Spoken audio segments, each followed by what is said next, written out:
Welcome, Wildcat fans, to another episode of Weber State Weekly, a member of the Big Sky Podcast Network. I am your host, a man whose sure thing is the gyro plate at University Broiler on Harrison Boulevard. Go check him out, Colby Peterson. On the show today, we have a man whose sure thing is a place called Italy in New York City. Fancy. Dustin Chapman. Yeah, that's a shout out for our next panelist who is doing his sabbatical at Columbia in New York City. Italy was my place in Midtown, man. Loved going there. Great atmosphere. It's everything you'd ever want in New York City. Man, sounds fancy. And next we have a man whose marginal benefit for food is zero after going to Arby's, Michael Kofod. Hey, everyone. Excited to be here. Long-time listener. I guess first-time co-host here. And Chappie, I need to make it to Italy, but there's a Shake Shack now across the street from my office. So it's hard to get past. Yeah, you're going to have a rough time there. But there is one, for the record. There is one close to Italy. You're right by Madison Square Park. So you get the original location. Man, all this New York talk. I don't know nothing about New York. All right, fellas, on today's show, we got a player interview. We're going to be talking with sophomore running back Kris Jackson. He's on the phone with us. Going to be talking to us a little bit about his journey from Mesa, Arizona, up to cold and snowy Ogden, Utah, at 4,500 feet. So we're going to talk to him a little bit about that, about some of the big games he's had, especially recently this season, and especially against Eastern Washington a couple weeks ago. So excited to have Kris on.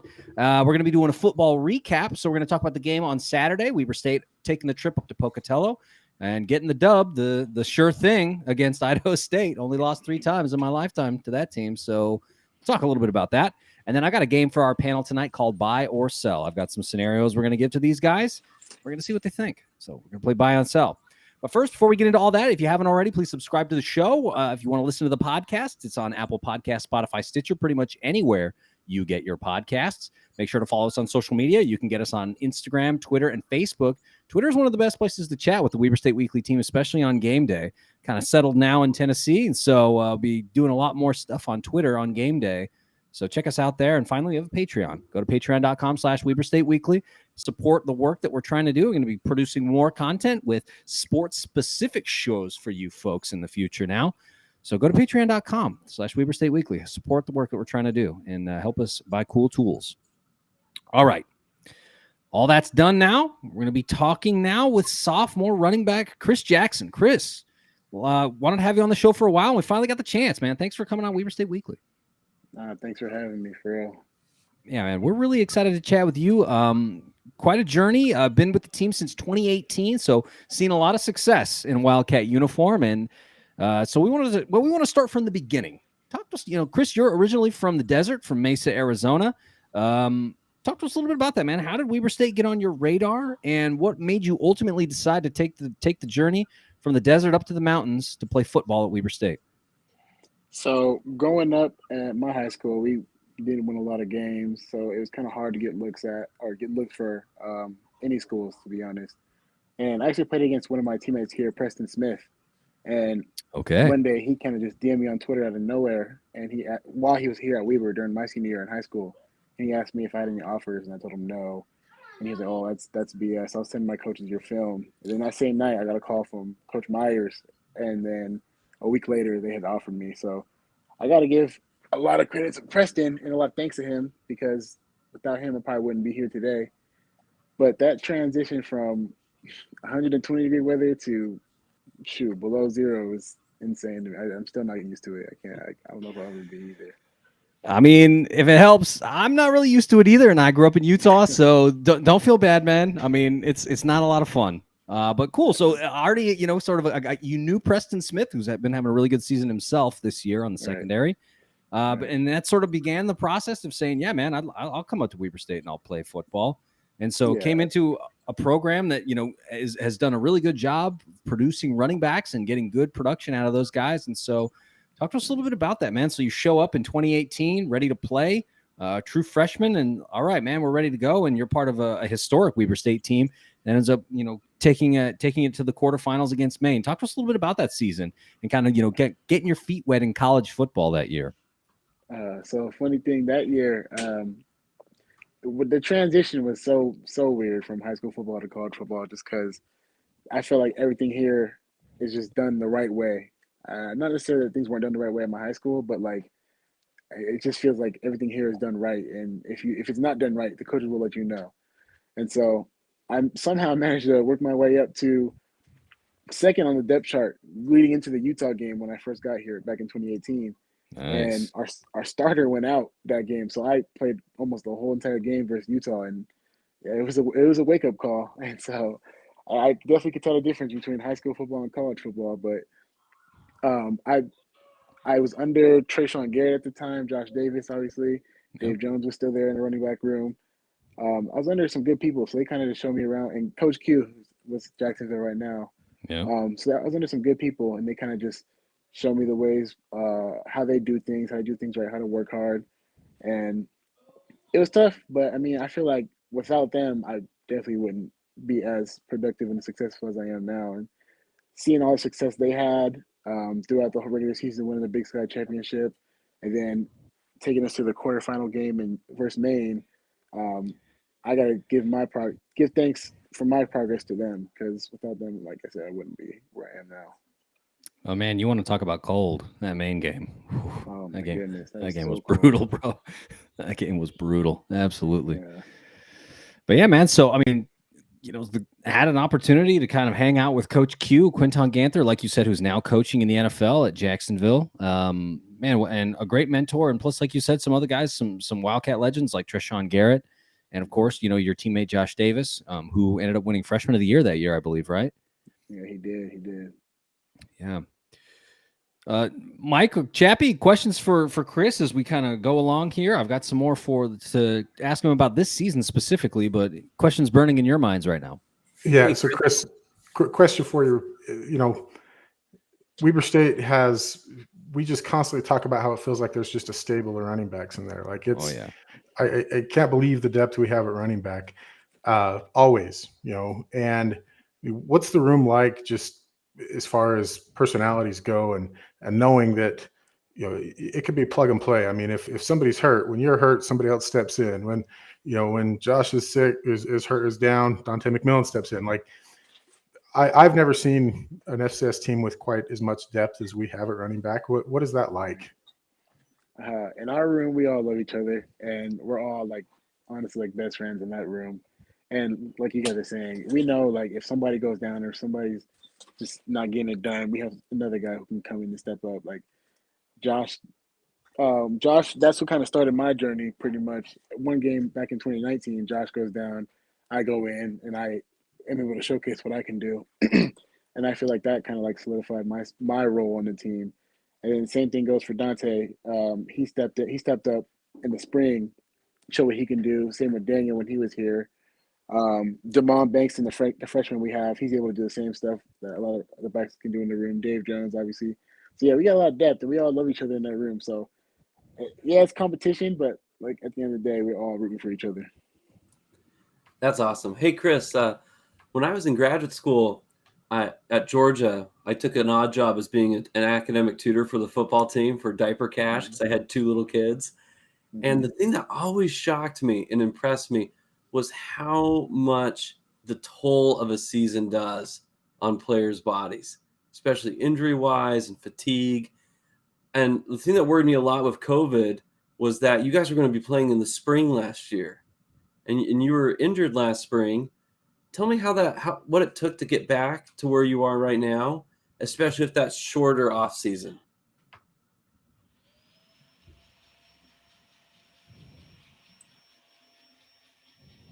Oh no.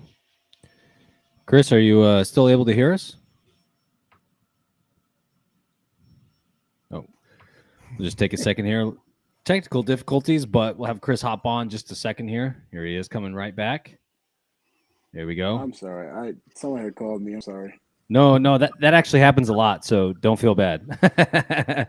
But Kris, the question from Michael was, he as a graduate student at Georgia had tutored some football players and was surprised at the toll that the season takes on the body. Talk to us a little bit about, the short off season between the spring season and the fall season, and kind of working through the injuries that you had in the spring.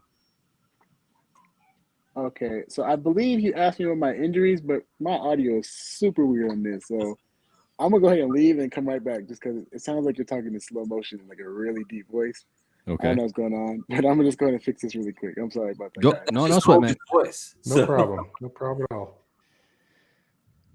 But yeah, I think it's a really good question, Michael, because like you said, especially at the running back position, I mean, it is really, this is a workhorse position, a lot of wear and tear on a guy. And so I think, to your point, Chappie, the fact that guys especially the Wildcats having so much depth at running back, it gives them the opportunity to have several guys and kind of spread that load across many guys who are all really talented at the position.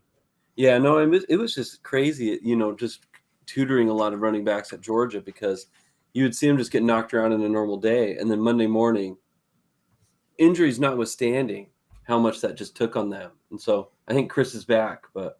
Okay, yeah, I can hear you guys better now. Sorry about that. No sweat, man. So go ahead, talk to us a little bit about, like Michael said, coming in off the short season, kind of working through some of those injuries in the spring, and kind of what it takes to get back and ready to play at the highest level of college football. So my injuries date back to high school. I've had 2 shoulder surgeries on the same shoulder, my left side, and the second shoulder surgery I had was during the 2019 season versus, I believe it was North Dakota. And so I was out early that game, and that kind of ended my year then.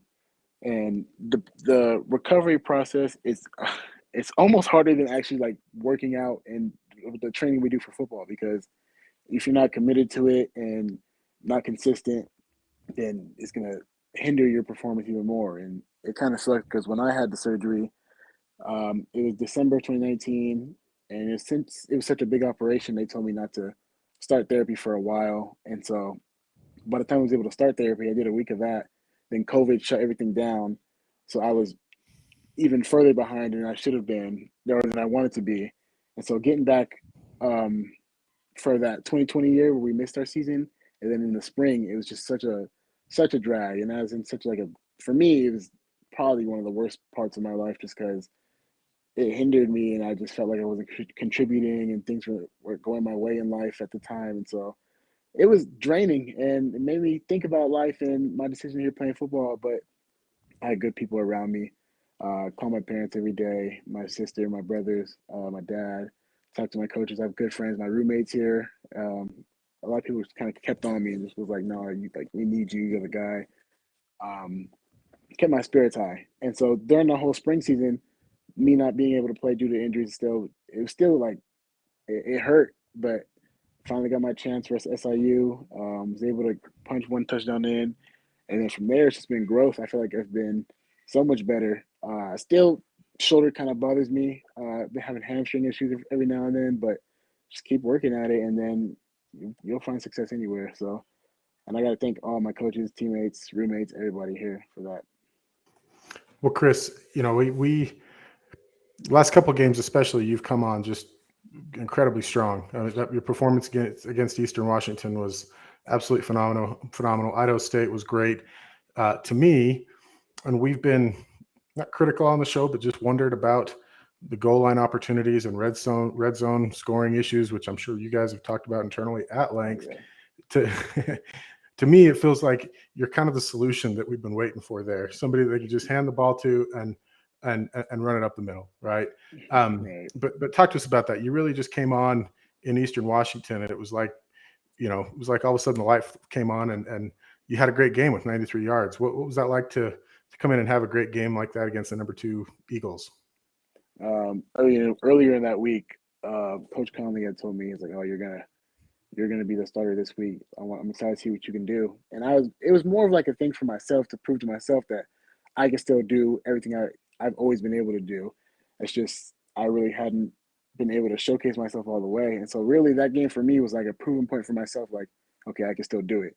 And to prove to the team, like, okay, I can still be an asset to you guys. You guys still use me. And then when things kind of started rolling, honestly, the first play I felt it, I was like, okay, yeah, this is going to be the game I have to take control.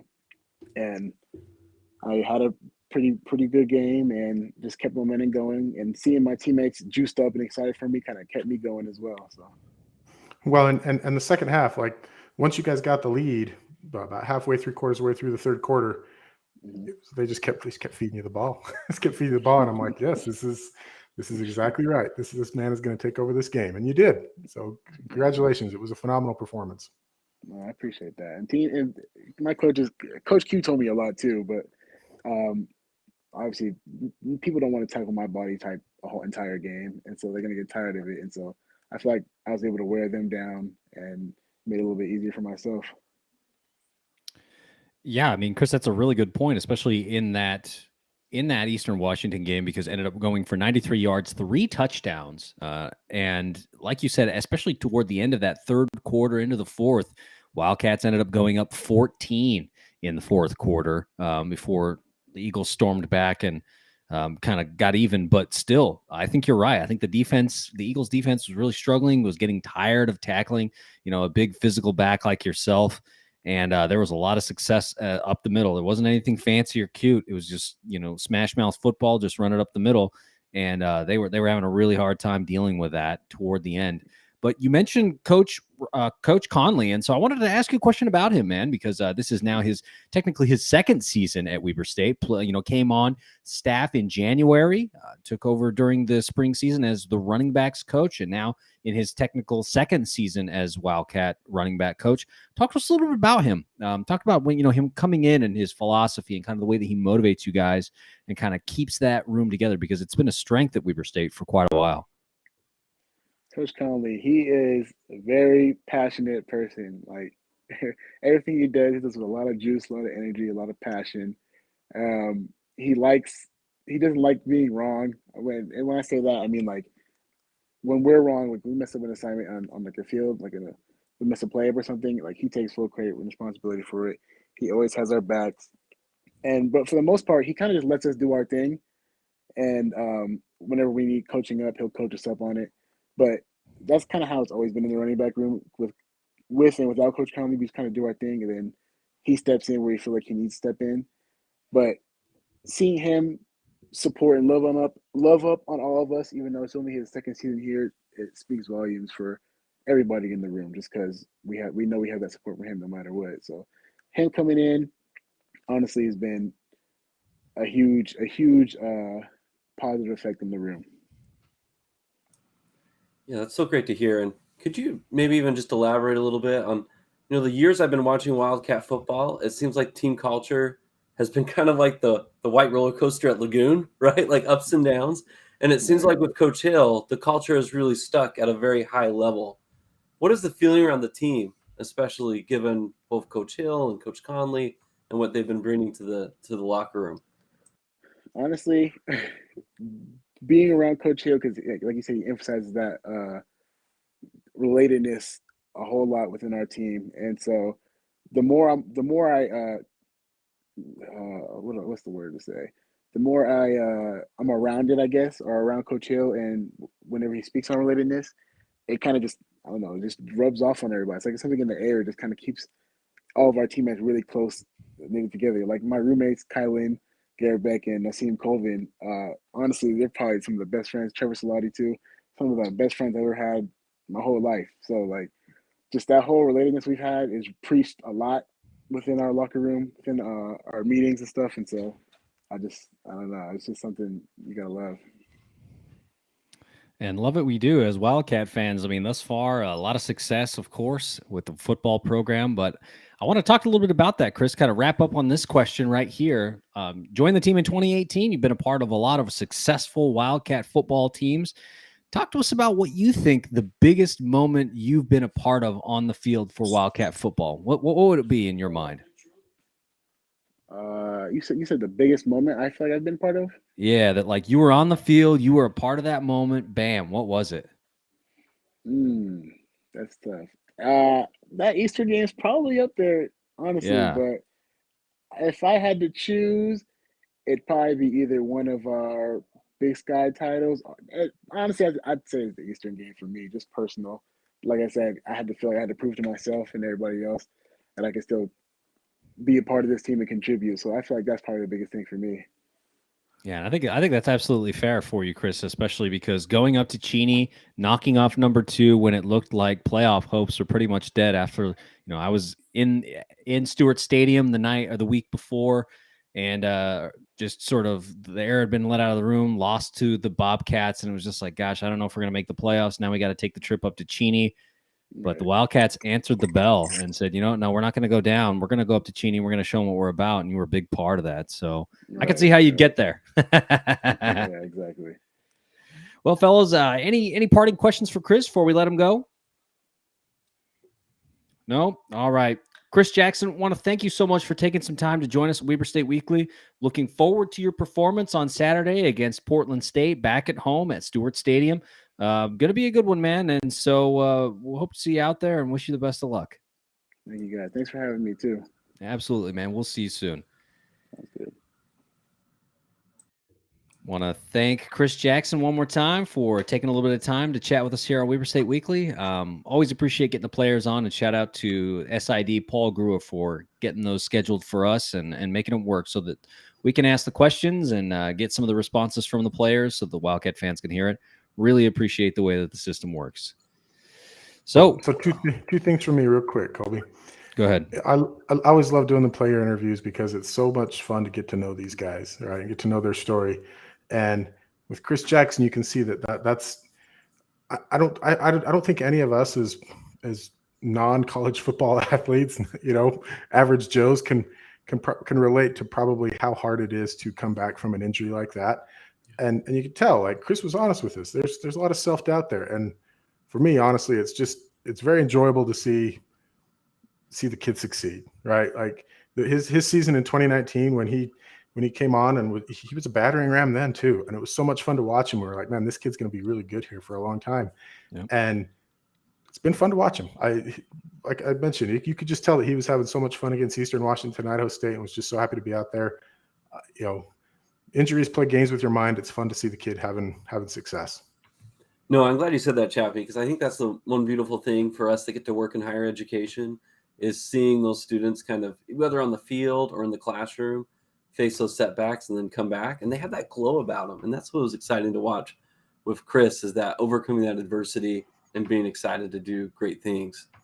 Yeah, well, it's life lessons, right? I mean, that's and to hop on that too, you could clearly tell every player we've had on,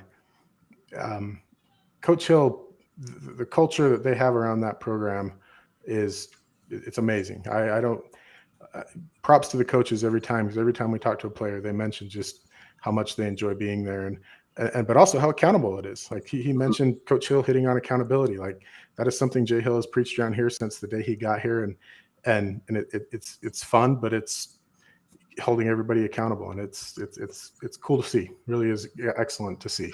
Yeah, and those kind of habits, they bleed it back into the classroom and they bleed back into life, as you said. So, and I know as a professor, nothing better than having a great coaching staff that's helping those students do the best they can. So, absolutely. So let's talk a little bit about some of those habits on the field, guys. Speaking of a habit, let's break down this dub over Idaho State, which has pretty much become a habit in my lifetime. Like we noted at the top of the show, Wildcats have only lost to Idaho State 3 times in the last 36 years. So, yeah, man. I mean, this is about as sure thing as you can get. Wildcats beating the Bengals this time 40-17. Let's start out from the top, man. So the Wildcats take the trip up to Pocatello, and they got to play in Holt Arena. You all know my non-love of Holt Arena, although they're telling me that it's going to be renovated next year. So Colby, which is worse, the Holt Arena or that blood red field? Holy smokes! Seriously, for my retinas, Holt Arena better. Yeah. Although I will say that I do aspire to go to Cheney one day and see it in all its glory. But Holt Arena, I've seen it a couple times. Yeah. It is what it is. One thing that makes me laugh about Holt Arena, when I went up there, I think it was 2018. Was that the year that? Maybe it was 2019 that I went up there, and we were walking into the arena, and there were people outside. They were tailgating, and I was like, "Oh, cool."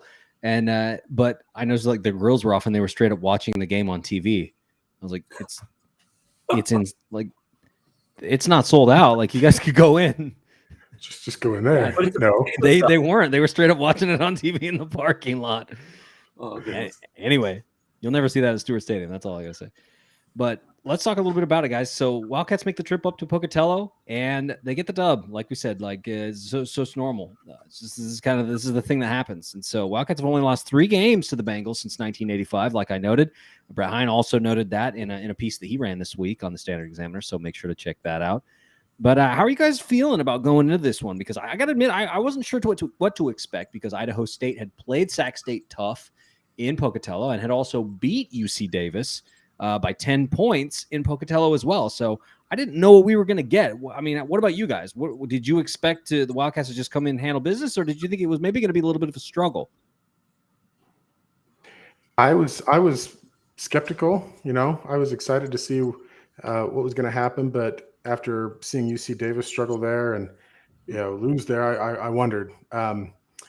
Things were not perfect, but it was good enough. Offense was better, and it seems like they are going to hopefully get the confidence that they need by playing lesser opponents. It's sure a lot easier to score against Idaho State than it is against James Madison, right? So I did see a lot of that. I saw an offense that's going to be primed and ready to go, and hopefully get their confidence back. Defense was excellent, of course, as always. I mean, Idaho State did score some points, but defense was good. And special teams, last 2 weeks, to me, the story has been special teams play. We got Rashid scoring a touchdown on a kick return. We blocked a punt and got a touchdown off of that. Coming off our conversation with Mac Morgan last week about stealing possessions from teams, we just straight out stole points. And to me, special teams is what takes Weber State from a really good team to a great team. Like, to me, that is the difference, is when we have those types of things. But it's been difficult because, and Jay Hill has said it in press conferences, teams are prepping for the special teams. So it's harder for them to run fake punts. It's harder for them to run, fake field goals. It's harder for them to do. But to me, if they can figure out a way to do it, they need to, because that is what makes them a very, very good team. No, I agree. And I think I always get nervous when one of my teams has a big win, like against number 2 Eastern Washington, because you worry about the kind of overconfidence that these players can have maybe going into a game that they're supposed to win. But I think this also speaks volumes to Jay Hill and the accountability we were talking about before. And also, like I think, Chappie, you said the defense, 24 rushing yards last week in Pocatello. That's low double digits. So that's great to see as well. And so I think that they have a good shot to run the table here. But I mean, they took care of business, which was, I think, what they needed to prove to themselves that they could do after the Eastern Washington win and the close calls that they could have had earlier this season. Yeah, I think I tend to agree with you too, Michael, that this was an opportunity. Obviously, like we noted, the Wildcats have had their struggles earlier in the season, losing to James Madison, losing to Davis, then losing to Montana State, sort of 3 ranked opponents, and losing to all at home, by the way, which is very uncharacteristic of Jay Hill football teams. Stewart Stadium is normally a very difficult place for teams to play and win, but have let a few get away from the Wildcats this season. And so I think that for the Wildcats, there was some pressure. Of course, getting that win over number 2 Eastern Washington, which was important, especially to make a case to the committee that hopefully you would be a playoff caliber team for an at-large bid. But I think coming into this Idaho State game, it was more than just we have to win. I think it was especially we have to win big. I think that going forward, the Wildcats for the rest of the season really have to win by at least 2 scores, because I don't think that it like this coming weekend against Portland State, should they struggle and lose or only win by single digits, I think that it's going to be difficult to make the case that this is a playoff caliber team. They have to continue to win by double digits, but they certainly did it in this one, winning 40-17, and really could have been 40-10 if not for a pick 6 in the 3rd quarter, I believe it was. So you know what I mean? Like, this was a pretty dominating affair for the Wildcats, and it's good to kind of see them. Michael, you noted the defense only allowed 24 rushing yards net in this one. 24. That really surprised me, because I expect, of course, we know that the Wildcats have a good run defense. We saw that even against a very physical back like Isaiah Fonse at Montana State, really physical back. I mean, this guy is just, he's all muscle and strength. And even him, he didn't crack 100 yards in that game. No, and I agree with you, Colby, that to make it in the playoffs, they're going to have to win big, because I know as a fan, sometimes you're like, oh, if we had one extra play against Montana State, losing by a couple points, but you win by the margins, you die by the margins, right? So, like, if you think, oh, we should be undefeated, given how close the Davis and the Montana State games were in the conference, but that also the playoff committee could say, well, you could have lost 2 other ones within that confidence interval. And so, yeah, they're going to have to win out, but it was comforting to see them just take care of business, because that's what disciplined teams should be able to do. It's sort of like I get nervous when my dogs play Vandy after on a win streak, right? So Vandy, from what people here in Tennessee tell me, Vandy's good for one good upset a year, so you never know. Can't be against your team. That's the only thing. Yeah. So, Chappie, what about you? 24 yards on the ground for the Wildcat defense. Are these guys hitting their stride right now, or is this just like, nah, this is the way things work in Ogden? No, defense has had their stride. I mean, it's been this way. We mentioned it, I think, in our game day show last week, that it's been excellent to see how the defense under Coach Dale and Coach Duff has just continued to be as though Jay Hill were coaching it. And that's phenomenal. The defense is great. To me, the really good part about the game, one of the big highlights was just seeing. You can see what they're trying to do in the red zone, and we mentioned it a little bit with Kris Jackson. They're definitely running Kris Jackson more in the red zone, especially close to the goal line. Yep. It's working. Yeah. We can also see that they are very high on the Creighton Cooper package. That is something that they went to plenty to the goal line Saturday, and for the most part, it worked too. But that seems to be the coach's solutions, or the thing that they are trying now to make the red zone percentages better. Yeah, so I like that you brought up the Creighton Cooper thing, because the Wildcats rushed for 189 yards. Not surprising, especially with guys like Kris Jackson, Dante McMillan, and then also, like he noted, Damon Bankston, who's been really good this season, I think, in the situations that he's been put in.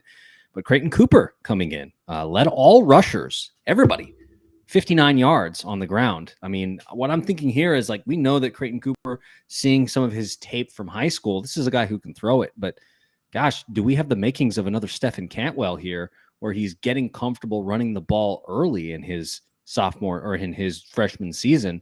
And then as time progresses and the arm comes and the accuracy comes at the college level, you've got a guy who's a dual threat now who can really, do some damage. What do you guys think? Yeah, I mean, absolutely. I think that's, to me, they're getting confidence in it, right? And we saw them try it a lot early in the year, again, with kind of mixed results. And to me, it's fun to watch the opposing announcers, because they like never know what to think. They clearly have not done their research and never know what to think when it's like, ooh, who's this? What are they running a quarterback in here for? And of course, we know exactly what it is, but yeah, they're absolutely getting confidence. Yeah, they're going to run the ball. Is what they're going to do, or they're going to do something like a jump pass. They're going to, but it's good. It's like I said, they're trying to get creative to solve potential red zone issues and to increase percentages there. Yeah, Michael, what do you make of that, man? I mean, we've got a quarterback, 59 yards, more than any other rusher in either team. I mean, is that a recipe for success going forward? Because it sure worked on Saturday. I mean, it can be. It all depends on if his offensive line can create the cushion for him to make it happen, right? Like, so, I mean, being here in Army, I watch way too much triple offense or triple option offense, right? And so then the quarterback tends to, take it, tuck it, and run. But the other thing I find that's been great with these last couple games, especially the Eastern game, and I think a little bit with the Idaho State game, was there at the end when it looked like it was getting closer, the defense didn't fall apart on the field, right? Like, they were able to withstand that pressure and make sure that they could keep them from taking over the game, which was exciting to see. There's been years past where you haven't quite seen that. But I mean, I think the quarterback's, rushing it like that, it helps you, especially in the red zone, because it can help you get those last couple yards you might need there at the end. Yeah. Couple other things here, guys, before we wrap up this convo and move on to buy or sell. This is a game I've got ready for you. We saw history on Saturday. Rashid Shaheed, 7 kick return touchdowns, now tied for the NCAA record. I mean, guys, how special was that to see, and of course we're all looking for flags, right? We're all looking for flags because we've been burned before. We've seen what happens. San Diego State game. But yeah, I mean, how was it to see not only the special teams, and see Rashid Shaheed get that opportunity and that recognition, now currently special teams player of the week nationally across the NCAA with that one, and an opportunity to potentially break the record should he have another opportunity, but also a block punt for a touchdown. Like you noted, Chappie, special teams, Kris's roommate, Nassim Colvin, blocking the punt in the end zone and the Wildcats recovering for a touchdown to go up 40-17. Man, I mean, great to see this special teams unit, because it feels like of all the units, of all the three aspects of the ball, that special teams is really rolling right now and doing some interesting things. Yeah, it made me chuckle on Twitter this morning when I think it was Brett Hine first reported that they had tied the FCS record. That's right. And then came back later in the same thread and said, wait, he also tied the FBS record. That's right. And so I just think it's amazing and just shows how well, as Chappie's pointed out, the special teams has worked out. Well, and to me, I'll just always look at like the 2 or 3 more he should have. Yeah, over the years. That's fair. That is fair. Kids should be up to 10. And to me, it couldn't happen to a nicer guy. I mean, we've had Rashid on the show a couple times. He is all class, and you can't help but be happy for a kid like that. And comparing it in the tweet that Michael's mentioning, some of the names that Brett Hine was throwing out there for other players that have done this. Rashid's got a very good shot at playing in the NFL, and it couldn't happen to a better person. Absolutely. On that note, of course, like we noted, Rashid, tying the NCAA record in career kick returns for touchdown. He also had a good game, guys. Ended up with 4 catches, 88 yards. The mantra we've been hearing from Jay Hill over the past few weeks, and I think really all this season is say it. We got to get Rashid the ball more. Yeah, we can all say it in unison. We could all say it in unison 20 times in a row. Jay Hill has literally said it every press conference since like week 1. Every one is we got to get Rashid the ball more, and it's amazing what happens when you get Rashid the ball more. It's happening, and I think the interesting thing about it is that he's getting opportunities down the field. He's really been cooking guys down the field using the speed that we just talked about, his kick return speed, using that to get down the sideline quick and get behind the defender. And if the quarterback can just get the ball down at the right spot, my goodness, like there's an opportunity there. And so, yeah, I mean, it seems like that's a recipe for success. And I think also kind of the nice thing about that should the Wildcats get into the playoffs, it's going to draw some of those defense. They're going to have to maybe double team the guy or kind of scheme for him. And that opens up so many other weapons that the Wildcats have. You're going to see stuff from Randall Grimes. You're going to see stuff from, John Christensen had some good catches over the weekend. David Ames hasn't really had an opportunity to really play a bunch this season, but he's very dangerous and has really good hands. And so they're just all over. There are just really good opportunities. And of course, Ty Mcpherson, I mean, he's had some really big catches this season. I mean, the more that they go to Rashid and the more that he becomes that threat, especially the deep threat because of his speed, gosh, that just does so much for the wide receiving core and the offense. It's the best possible outcome, honestly. It's what makes the offense go. And while we're on the topic, quick shout out. That first touchdown, the throw that Bronson made to Rashid was phenomenal. The DB went into zone. Safety was covering over the top, and so Bronson had to put that right in the breadbasket on a dime, and he did. And so, shout out to Bronson for that throw too.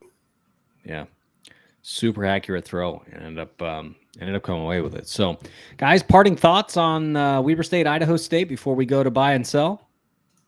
They are who we thought they were. Yep, taking care of business. Yeah, got to win the ones you're supposed to win. So yeah. We didn't want to see number 4 loss in our lifetimes, Colby. Like, I even said it before. Like my freshman year when we went 1-10 before we hired Ron McBride. Like that was the one game we won was against Idaho State.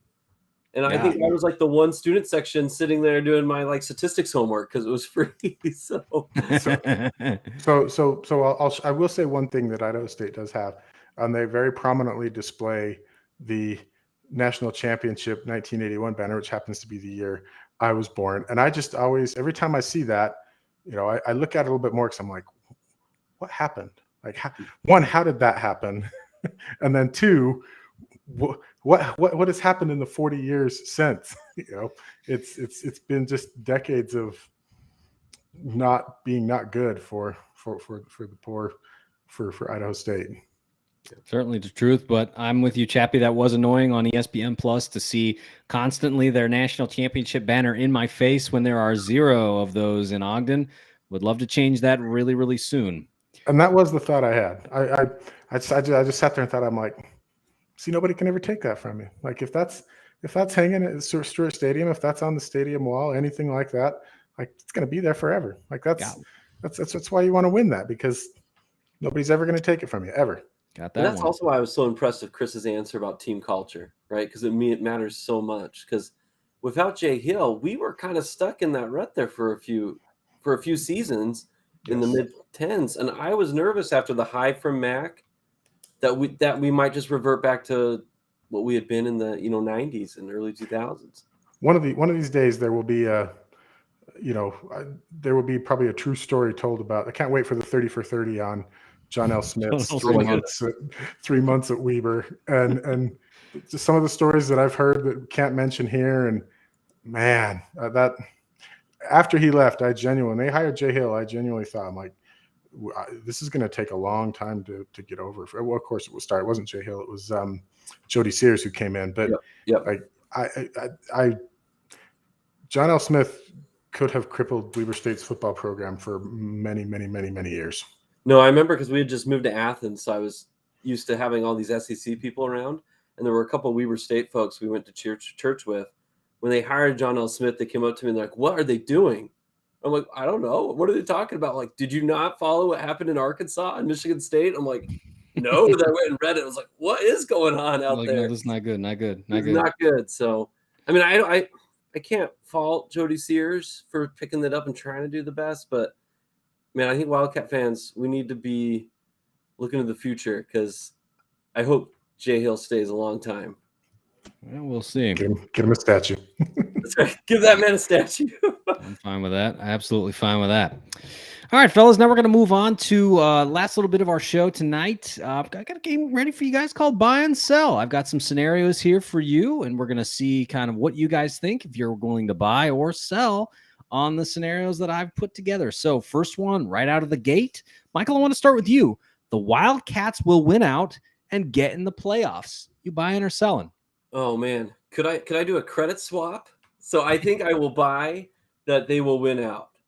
So we want the statistical analysis on. The statistical analysis. So this is what I'm worried about if I'm diversifying my portfolio. Is I think they're playing teams that are around them right now in the standings. And I think Weber State is a better team than they are right now in the middle of the pack with 2 losses, right? Mm-hmm. And so that's why I think they won't have any problem with the remaining schedule. What I am worried about is a 2-loss team making it into the playoff, as competitive as the Big Sky Conference is right now. So what I'm thinking is, I don't know if they control their own destiny. I think some folks need to lose. Oh, that's fair. Chappie, what about you? You buying or selling on the Wildcats winning out and making the playoffs? So I'm buying, but I'm going to give the word of caution like Michael did. They don't control their own destiny. They need Eastern to win out. They need that to be the best win, but they also need other teams from other conferences to not play well. Like we need the CAA to have a poor finish, right? We need to have the Valley teams have a poor finish. For Weber State to get in the playoffs, the Big Sky is most likely going to have 6 teams get in the playoffs. Now, 2019, Weber State had the Big Sky had 4 seeded teams, right?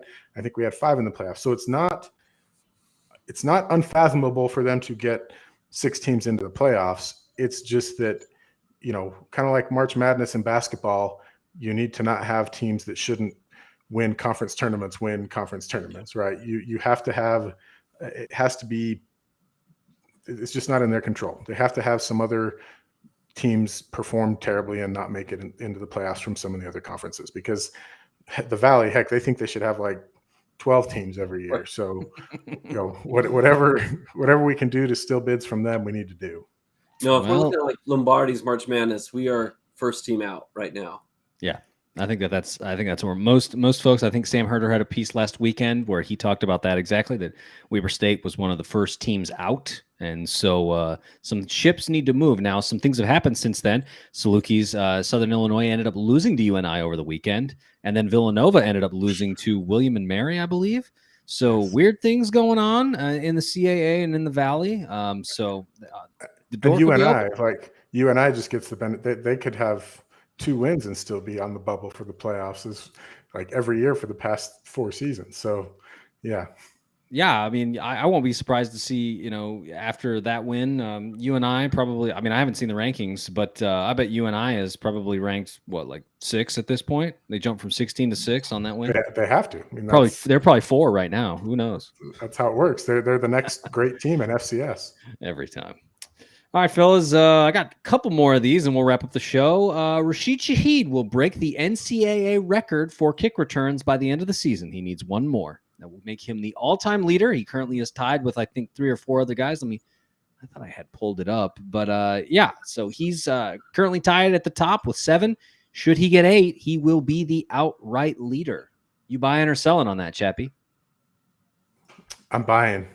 Okay. Although, for the life of me, and I said this on Saturday, I hope teams never stop kicking him the ball. Like, why are you still doing that? Why? I'm fine with it because we see what we get out of it. So keep kicking. Very grateful that they do. Yeah. Just what about you, Michael? You buying or selling? I'm buying it. I with caution, right? Because the game theorist in me is saying that some team needs to do what Chappie says, which is stop kicking him the ball. But they don't seem to want to, right? They seem to want to just keep handing it to him. And I think with history and 3 decent shots, right, with SUU on the tail end there, I think with only 1 is the ask, I think it's going to happen. Yeah, I mean, we play for the Bills, right? As our former alum up there tearing it up in the NFL. So Taron Johnson tearing it up in the league for sure. Just got a contract extension this last I think off season or just a few weeks ago, something like that. Anyway, opportunity for sure. And we've seen some teams try and kick away from Rashid as time went on. I think didn't JMU start doing it after a while? Yeah, they kind of got wise, and because there were too many good returns. Rashid didn't end up taking one back on him, but a lot of really good returns, giving the Wildcats field position, and so they started to kick away from him. And I expect them to start getting creative. Like, one of the highlights, one of that the university posted today was, they put all 7 of his return touchdowns in there, and one of them was a the fake reverse. And I fully expect, coming off of the 3 fake punt game against Eastern Washington 2 weeks ago, I fully expect Jay Hill to try to find ways to get Rashid the ball, even if teams are not kicking it to him. For sure. All right, fellas, last situation here. We have Portland State coming to Ogden this weekend to take on the Wildcats at Stewart Stadium. Davis Alexander is a good quarterback for Portland State. Has been, I think, number 2 behind Eric Berrier in passing yards this season in the Big Sky. But I think the Wildcats, I'm going to propose the Wildcats will keep Portland State below 150 yards passing on Saturday. You buying or selling on that, Michael? What do you think? I'm going to sell on that one. So I think I'm passing. I'm going to sell on. Though I really do like our defense against the rush this season. So I think I'm going to pass on the passing and buy on the rushing. Okay. Chappie, what about you? You buying or selling on the Wildcats keeping the Vikings below 150 yards passing? No, I'm selling it, but I don't think that's a negative thing, right? I mean, Eric Berrier had 200 plus yards and almost 250, and it didn't matter. They just need to. We have given up a few big pass plays this year. It just needs to be adequate. They will get their turnovers, and as Michael mentioned, they will create havoc in other places, but. Giving up some passing yards isn't the end of the world. And, Portland State has been able to score this year. Looking at their scoring totals in their other Yeah. games, they've put up some points. So 42. they're gonna get theirs, but it's not going to be, he's not going to throw for 400 yards. He's not going to throw for 300 yards, but 150 seems reasonable. Okay. Well, fellas, we'll see what happens on Saturday, November 6th. Like we noted, football will be taking on Portland State at Stewart Stadium. The kick will be 1 p.m. Mountain Time, ESPN Plus 103.1 The Wave, or just show up to the tailgate. If the kick's at 1, that means tailgate's at 11. So get up there at Stewart Stadium. Sadly, I will not be joining you, fellas. I'll be there in spirit, but get up there, get tailgating at 11, and then go into the game and watch it happen at 1 o'clock. So it should be a good time. The following week, Wildcats will take the final trip for who knows how long, down to Southern Utah to take on the T-Birds one last time as a member of the Big Sky. So that game will be Saturday, November 13th, down at Cedar City. I believe Alumni is doing a tailgate down there, so check out the Alumni website. They've got a thing. I think that an email went out today. So if you're interested in hanging out with some Wildcats in Cedar City before the game, make sure to get on board with that. Kick at that game will be 2 p.m. also on ESPN Plus and 103.1 The Wave. That just breaks my heart to think that they're leaving the conference, man. But well, I don't know, man. Another podcast. Yeah, it is another podcast. I would like to see the rivalry continue outside of conference realignment the way that Florida State has. I'm hoping for something like that because, man, would it be great. And by the way, just notice that Idaho State no longer plays us last either. We are a rivalry orphan at this point again here in Ogden. We are, man. Like we are. I can't remember who our protected rivals are now with this like weird conference thing. But yeah, we got Northern Colorado at the end of the season. Like I can't wait to give those guys a haircut. Like they're not a rival. I'm just gonna whoop them and send them back to Greeley. Like I don't care. Beating Eastern. Yeah. Well, it's worked so far, man. Good luck up in Cheney.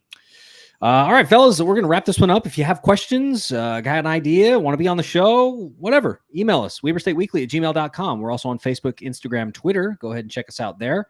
Noted at the top of the show, we have a Patreon, patreon.com/WeberStateWeekly. I'm going to be working on some stuff over the next few weeks to kind of help out or how do I want to put it? Just thank those that have been generous supporters of us thus far, maybe do some shout outs and some other things. But please check out patreon.com/WeberStateWeekly and support the work that we're trying to do to kind of grow this thing because we'd like to bring more people on and maybe have some students come and help us to produce more content to keep Wildcat fans in the know about what's going on up on campus. And then finally, we've got a blog, WeberStateWeekly.com. Be watching that for some multimedia content coming up soon. I've got some news pieces planned, but also maybe some interviews. I got some recruiting interviews scheduled, both in volleyball and in football. So maybe even one in hoops as well. So check that out. WeberStateWeekly.com. Be watching our blog. We're going to have some good stuff. All right, fellas. Appreciate you both taking the time, chatting Weber State football tonight. I'll wrap it up like we usually do, and I'll say Weber State. Great. Great. Go Wildcats.